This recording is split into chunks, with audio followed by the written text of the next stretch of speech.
Si eshimigwa nekiza y'omwana abo ko omwana nugwenda itaka nyabushozi yinitaka omwana nugwenda amasha ente zitura nyabushozi. Bwanyuma yo kurehuru ya mukuru w'ihanga yo kwinga omwani abahinja omugombora ya Kenshunga omuri Kiruhura nibashaba gavumenti kurweka abahereza ebyoma byo kubayamba kufuhirira emisiri yabo abo kuba omushana gubateganisa irrigation ninga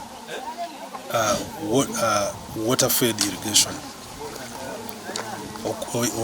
okureka amizi agakuretwa agakutewe enzura ngati umwana gwena amizi gukusitira mbwena aho ntukushabira government ekikwinta kikwasire n'amizi tumonye abusozi ntutera omunongo omushana nyabura we government tuyambe turebera hakintu kikwatine naki ekikwatine n'amizi echallenges ezitukusangira omwani obwire bw'omusana nambwenu nani terumuranga nka government iki yakuteretera irrigation scheme okufuira omwani ogu obwire bw'omusana bakateretera amaizi tukarebuka ngo neitwe buri omwe yafuira omwani ogu batunga varied tutungira amaizi tukahinga omwani tuguma tusharura nora omwani ogu kukutunga amaizi noguma nosharura omwaka agundi season tekwamu na then kabiri tukabe twetenga government tuyamba amabazi akuba katare karimwe embazi etashikire ugaho guro mbazi ojo fuhirira ekirisa konko bure cyuhana nubukirabe kiri kityo Adrian Tumwebaze urusabu county chief wa Kenshunga yashoborera ngo abantu bingi nibarebera umukurisa okukiro kuhinga abantu bingi batuyemba kireba ngo kitakugasha munonga barebo okutunga okulisa konka ngo bemagenda mbafo munonga obuhingi bakugenda ho pora pora konka hindu kugambira obuhingi buri no kugenda kuraba akulisa nobera bene bigenda hamwe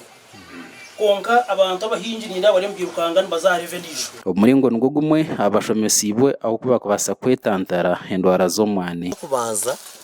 noza kurebuka ngo omwana ugwawe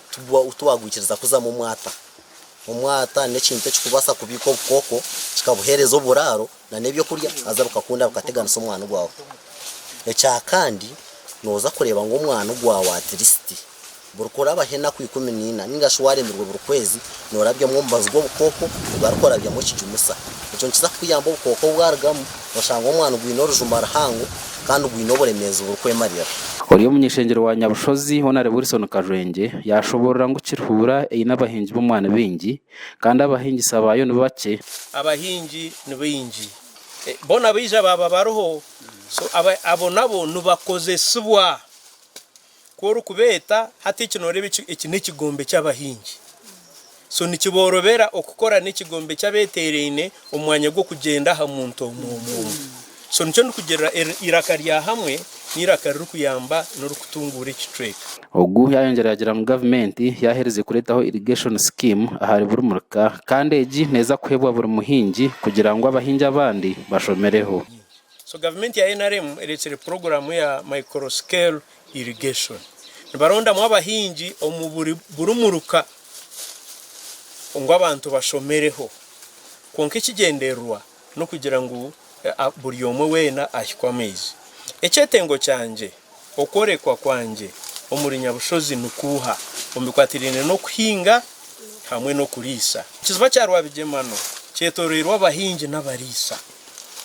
kwakubere haroho oku amiza go gakupikwa kurga omurura bigemano ukagato mu kabungo ka mwaka buri murisa wena kihireho pipe atomusurugwe ashukera ndi Job Kato abwa Sky TV ya Genshonga muri Kiruhura. Webale Job Kato n'amakuru ago nibwo twatwinire umucyoke